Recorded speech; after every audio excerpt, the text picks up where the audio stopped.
इस क्वेश्चन को समझने के लिए सबसे पहले सरफेस कंस्ट्रेंट्स के बारे में पता होना चाहिए।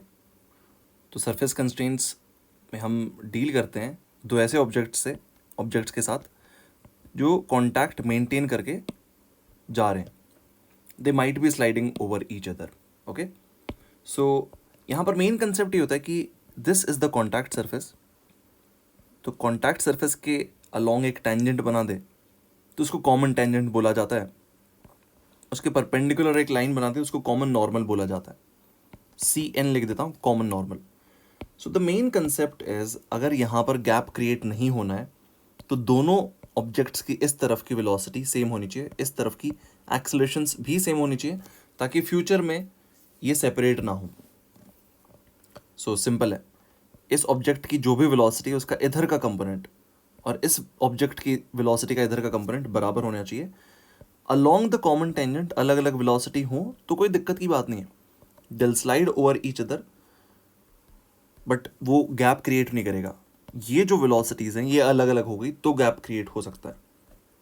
So this is the concept. Now let's use this concept in solving this question जो यहाँ पर दिया हुआ है।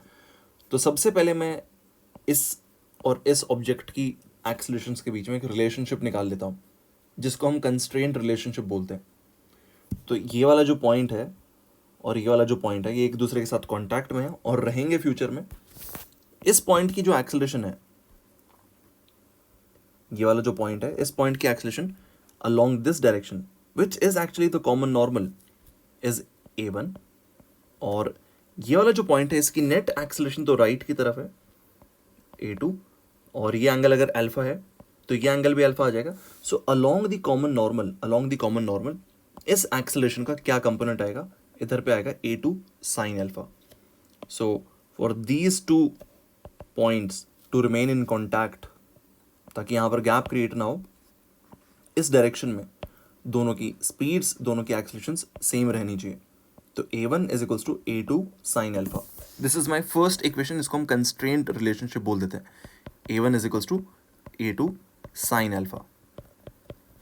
नेक्स्ट मैं सिंपली इन दोनों ऑब्जेक्ट्स का FBD बनाता हूँ और इनके लिए इक्वेशंस लिख देता हूँ। अब देखो, जब मैं इसका FBD बनाऊंगा तो क्या क्या फोर्सेस आएंगे। इसको अर्थ नीचे बुला रही है, खींच रही है, so that force is mg। यहाँ पर ये वॉल्स स्मूथ हैं तो ये वॉल्स सिर्फ परपेंडिकुलर धक्का लगा सकते हैं इस पर, normal.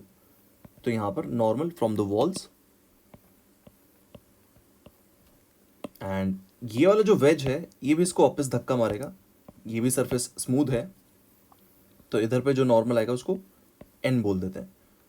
Now keep in mind this acceleration is not a force. सारे फोर्सेस मिल करके मास इनटू एक्सेलरेशन के बराबर होने चाहिए। ओके, तो इसको गलती से भी हम अपनी न्यूटन की सेकंड इक्वेशन में LHS में नहीं इन्वॉल्व करेंगे। ऑल राइट, तो इस रॉड के लिए मैं इस डायरेक्शन के लिए न्यूटन के सेकंड इक्वेशन लिखूंगा। तो उसके लिए मुझे ये वाला एंगल भी चाहिएगा, तो ये एंगल अल्फा आ जाएगा। सो अलोंग दिस डायरेक्शन सिर्फ mg का एक कंपोनेंट और नॉर्मल फ्रॉम द वेज, ये दोनों फोर्सेस हैं। So in this direction whatever is the net force that is equals to mass into acceleration. So mg का cos alpha component minus normal that is equals to m into A1। ये second equation आ जाती है। Same चीज veg के लिए करो, तो veg को एक काम करते हैं अलग से ड्रॉ कर लेते हैं। This is the wedge. Wedge पे क्या क्या फोर्सेस लग रहे हैं, अर्थ इसको नीचे खींच रही है कैपिटल mg से, नीचे से फ्लोर इसको धक्का मार रहा है, लेट्स कॉल इट n2। यहाँ से रॉड ने इसको धक्का मारा n अमाउंट से, एंड ये जो एंगल है दिस एंगल इज अल्फा, तो यहाँ पर ये वाला एंगल भी अल्फा आ जाएगा।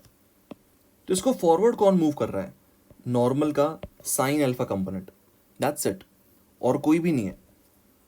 और इसके एक्सेलरेशन आगे की तरफ A2 आ जाती है।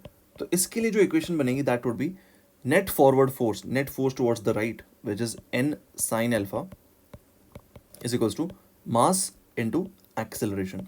ये थर्ड इक्वेशन आ गई।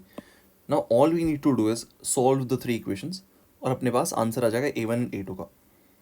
तो सबसे पहले मुझे दिख रहा है कि यहाँ और यहाँ अगर मैं ऐड कर दूँ तो नॉर्मल कट सकता है अगर मैं साइन अल्फा को नीचे भेज दूँ। So n is equals to m A2 into cosec alpha आ जाएगा मेरे पास।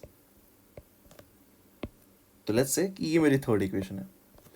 अब क्या करूँ, इन दोनों इक्वेशंस को ऐड करो, बट ऐड करने से पहले एक काम करो, या तो a1 को a2 की टर्म्स में लिख दो या फिर a2 को a1 की टर्म्स में लिख दो। ज़्यादा आसान है a1 को a2 की टर्म्स में लिखना। तो मैं जो सेकंड इक्वेशन है उसको थोड़ा सा मॉडिफाई कर दूंगा। So what the second equation becomes is mg cos alpha minus n is equals to ma2 sin alpha। अब एक काम करो, go ahead and add these two equations. तो LHS में mg cos alpha minus n plus n, तो ये n cut जाएगा, mg cos alpha रह जाएगा। RHS में ma2 कॉमन ले लेना, sin alpha plus cos cosec alpha आ जाएगा। So mg cos alpha is equals to sorry my bad, ये मास और ये मास अलग है, तो a2 कॉमन आएगा सिर्फ। So a2 into small m sine alpha plus capital M cosec alpha.